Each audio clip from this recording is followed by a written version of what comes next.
Hello दोस्तों, ये रिश्ता क्या कहलाता है स्टार प्लस के मोस्ट पॉपुलर शो में आपको दिखाया जाएगा। नंदनी की गोद भराई की रस्म जो होती है वो सिंघानिया परिवार में होती है, जिसकी सारी तैयारियां जो होती हैं वो अक्षरा अपने जिम्मे ही लेती हैं। अक्षरा बहुत सुंदर सा जो हॉल होता है उसको सजवा देती हैं और एक एक चीज़ का बहुत अच्छे से ध्यान रखती है। सभी परिवार वाले जो होते हैं वो बहुत ज़्यादा खुश होते हैं।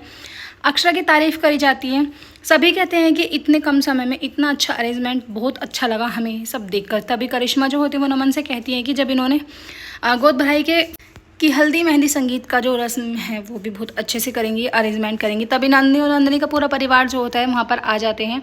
नंदनी बहुत ज़्यादा सुंदर लग रही होती है, सभी परिवार वाले उसकी तारीफ़ करते हैं, वो सभी को नमस्ते वगैरह करती है, आशीर्वाद देती है। तभी उनकी सासू माँ जो होती हैं वो कहती हैं कि तुमने मेरा दिल जो है वो खुश कर दिया है। मैं ऐसी ही तैयारियां चाहती थी लेकिन मेरे बेटे ने मोहित ने मुझे कुछ भी नहीं करने दिया। अक्षरा जो होती हैं वो बात करती है नंदनी से। नंदनी मन से बहुत ज़्यादा परेशान होती है, उन्हें समझाती हैं, कहती हैं कि दीदी देखो, अच्छाई बुराइयाँ लड़ाई भिड़ाई तो सब होती रहती हैं, लेकिन हमें पुराने टाइम को भूलकर अपनी ज़िंदगी में आगे बढ़ना चाहिए। हमें खुशियों को नज़रअंदाज नहीं करना चाहिए। अक्षरा की बात जो होती है वो नंदनी को अच्छी लगने लगती है, इसलिए वो सबसे मुस्कुराती हैं और अपने दादाजी का भी आशीर्वाद लेती हैं। कहती हैं कि दादाजी आज क्या है। वो कहते हैं कि आज मेरी प्यारी बेटी का जो जन्मदिन है, आज के दिन ही मेरी बेटी इस दुनिया में आई थी। कि तभी अक्षरा के मायके वाले जो होते हैं वो सभी वहाँ पर आ जाते हैं, आके तारीफ़ करने लगते हैं। जो अक्षरा की माँ होती है वो अक्षरा की सासू माँ से कहती हैं कि इतने कम समय में तुमने इतनी अच्छी तैयारी कैसे कर ली। वो कहती हैं कि हमने तुम्हारी बेटी से कोई काम नहीं कराया है, उसके आराम का ख्याल रखते हुए हमने ये सब काम किया है। उधर रुक्मणी जो होती है वो सभी से तारीफ़ करती हैं, कहती है कि ये सब अरेंजमेंट जो है मैंने ही कराया है। नंदनी के पीहर वाले यानी कि मायके वाले कह रहे थे कि ये सब तैयारियां हमारे घर में ही होनी चाहिए, तो इसलिए मैंने ये सब फंक्शन जो है यहीं पर रखा है। अक्षरा जो होती है वो नंदनी को मेहंदी लगाती हैं और फिर गीत ढोल नगाड़े वगैरह बजने लगते हैं। सभी जो होते हैं वो डांस करते हैं, सभी नज़र उतारते हैं नंदनी की, एक एक करके सभी आशीर्वाद देने के लिए आते हैं। अक्षरा जो होती हैं वो नंदनी के साथ डांस करती हैं, कहती हैं कि देखना बहुत अच्छे से हो जाएगा सब कुछ। उधर करिश्मा जो होती हैं वो भी डांस करने लगती हैं। खैर जैसे तैसे करके जो नक्श होते हैं वो यश के बातों को लेकर बहुत ज़्यादा परेशान होते हैं, क्योंकि यश के साथ बहुत ज़्यादा अत्याचार कर रही होती हैं। उनकी दादी जो होती हैं वो अपनी मम्मी के पास बिल्कुल भी उस बेटे को नहीं लगने देती हैं।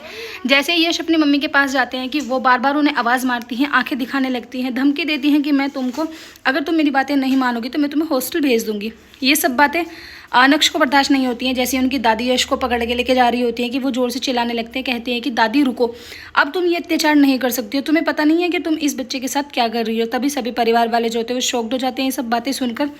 नैतिक जो होते हैं वो कहते हैं कि नक्श ये क्या तरीका हुआ बड़ों से बात करने का, माफ़ी मांगो। वो कहते हैं कि नहीं पापा, आपको नहीं पता, यश बहुत ज़्यादा परेशान है। जब से छोटा बेबी आने वाला है, जब से अम्मा जो है वो इनको बिल्कुल भी प्यार नहीं करती हैं और बल्कि इनके साथ दुर्व्यवहार करती हैं। कहती हैं कि अगर तुम अपनी मम्मा के आसपास लगोगे, मेरी बात नहीं मानोगे तो मैं तुम्हें हॉस्टल भेज दूँगी। अक्षरा जो होती हैं वो कहती हैं कि वैसे तो रुक्मणी जी, मैंने आज तक, आंटी जी, मैंने आपकी किसी भी बात को नहीं काटा है, लेकिन ये आप बहुत गलत कर रही हो। माना कि एक बच्चा आने वाला है, इसका मतलब ये तो नहीं है कि हम बड़े बच्चे को बिल्कुल ही भूल जाएं। नैतिक जो होते हैं वो फुल सपोर्ट में होते हैं अक्षरा के। पूरे परिवार को ये सारी बातें बुरी लगती हैं। तभी मोहित की माँ यानी रुक्मणी बहन जो होती है वहाँ से गुस्से में चली जाती है, कहती है कि हमारी तो कोई वैल्यू नहीं है, जब हमें यहाँ पर बुला के बेइज्जती ही करनी थी तो हमें बुलाया ही क्यों था।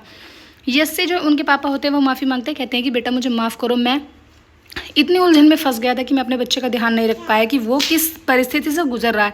मुझे पता है कि तुम पर क्या बीत रही होगी। सभी गेस्ट वगैरह जो होते हैं वो कहने लगते हैं कि चलो अब तो प्रोग्राम खत्म हो गया, अब हम अपने घर चलते हैं। लेकिन अक्षरा सभी को रोक लेती हैं, कहती हैं कि बस आशीर्वाद और शगुन देना ही तो बाकी है, बाकी तो रस्में सारी हो गई हैं। नंदनी जो होती है वो मना करती है, कहती है कि नहीं नहीं, अब इस रस्म को यहीं रोक देना चाहिए। लेकिन अक्षरा कहती हैं कि तुम क्या चाहती हो कि बड़े बच्चे के चक्कर में छोटे बच्चे की खुशियाँ ख़राब हो जाएं। जैसे छोटे बच्चे के चक्कर में हम बड़ों की नहीं खुशियाँ ख़राब कर रहे हैं, इसलिए सभी जो होते हैं वो आशीर्वाद देते हैं नंदनी को। तभी करिश्मा जो होती है वो बीच में बोल पड़ती हैं, कहती हैं कि रुक्मणी आंटी की तो हमेशा से ही आदत ऐसी रही है, उन्होंने देखा नहीं हमारा और नमन का कैसे मजाक बनाया था। तभी देवयानी बहन जो होती हैं वो कहती हैं कि हाँ हाँ कोई बात नहीं करिश्मा, मैं आपको बाद में समझा दूंगी, क्योंकि अक्षरा की माँ जो होती है वो बीच में बोल पड़ती हैं। इन दोनों का 36 का आंकड़ा चल रहा होता है, दोनों एक दूसरे की बात को काट काट कर अपनी बात आगे रखने की कोशिश करते हैं। एपिसोड की एंडिंग तो ऐसी होगी, आने वाले एपिसोड्स में आपको दिखाया जाएगा। नमन के पिता जो होते हैं वो जोर जोर से भड़कने लगते हैं, कहते हैं कि नमन मेरा बेटा है और उसमें ही मेरे जो शादी का कार्ड है उसमें मेरा नाम क्यों नहीं लिखा है। इस बात को लेकर बहुत ज़्यादा नाराज़गी जताई।